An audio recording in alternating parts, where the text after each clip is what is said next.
আসসালামু আলাইকুম, welcome to Mridul pigeon house. তো আপনারা সবাই জানেন যে আসলে আমি কবুতরকে খুব ভালোবাসি। আমি আর আমার বড় ভাই একসাথে কবুতর পালি। তো দেখা যায় যে কিছুদিন ধরে আপনার হচ্ছে এই রোদ এই বৃষ্টি, এই কারণে কবুতর খুবই অসুস্থ হয়ে পড়ে মাঝে মাঝেই, অনেক জায়গায় দেখা যায়। আর দ্বিতীয়ত হচ্ছে আমি যেহেতু কবুতর আটকায় পালি, আমি ছাইড়া পালি না, আমার রুম তৈরি করা আছে। আপনারা দেখতে পাচ্ছেন, আবার যারা দেখেন না তাদের আবার দেখানোর জন্য আমি আবার আমার রুমটাকে দেখাবো। এই হচ্ছে আমার রুম, আর কবুতরের পালার, যেখানে আমি কবুতর পালি।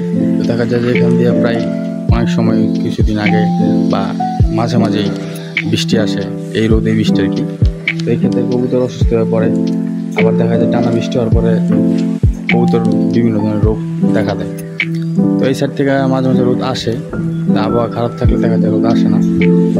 তা আমার এই জন্য আমি আটকে কিছু কবুতরকে রোদ দেখাই। তাই এই কটারে আমি আর কি রোদে দিলাম আজকে মোটামুটি ভালো রোদ উঠছে। এখানে বিভিন্ন ধরনের কবুতরই আছে এর ভিতরে। তো কবুতরকে রোদ দিলাম, রোদে দেখাইলাম, আর কিছু খাবারও দিলাম, খাইতেছে সবাই।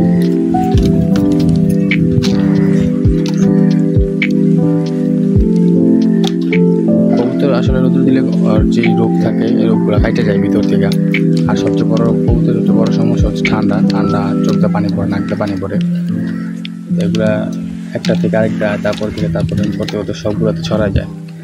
এই জন্য আজকে রোদে দিলাম। প্রচণ্ড রোদ দেখতে পাচ্ছেন আপনারা সবাই, প্রচণ্ড রোদ, বলার বাইরে। আমার হাতের উপরে রোদ দেখা যায়, প্রচণ্ড রোদ, প্রচণ্ড বলার বাইরে। এই জন্য দিলাম, আজকে এখানে শেষ করলাম। সামনে আবার অন্য কোনো নতুন ভিডিও নিয়ে আসবো।